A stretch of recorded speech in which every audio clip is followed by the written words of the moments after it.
Let's install the STS. So you have to go on the Google and search for STS download. Once you got the search result, you have to click on the third link, which is get working a getting started guide with STS. Now click on that link and you will able to find the guide for this. So you can see here like a Spring Tool Suite link is there. You have to click on that, and once you open that, you have to click on Eclipse. Based on your operating system, you can choose the STS version. So I'm going to use for Windows, so 5.3.0 Windows. And if you see the download has been started, let's get it completed. So my download is completed now, and if you see in the download folder, the file is there. Let's move this file in another folder. So I have one folder which is project YT. I'm going to put that zip file in my folder, and yeah, let's move it. Yeah. So first, before unzipping it, let's rename this file. So I'm just putting it as STS. Now extract it. So click on the extract all and extract here only. So let the extraction done.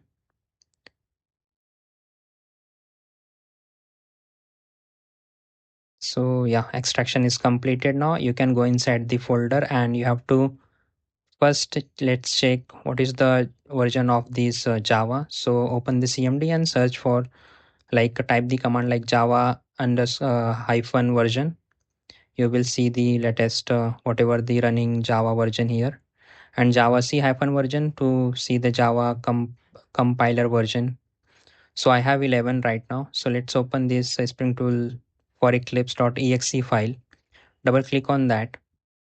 So first time it will take some time, but second time it will start normally. So you have to change the default directory structure. So change the directory structure.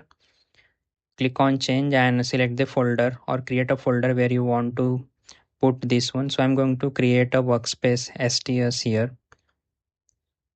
So let's create this folder and select that folder. Once that is done, launch. Now you can see the Spring STS is working now.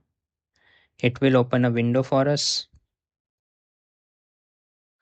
So this is just like a Defender check. So you can, based on requirement, you can select any of this. I'm going to exclude Spring Tool should Spring Eclipse for this scanned improve.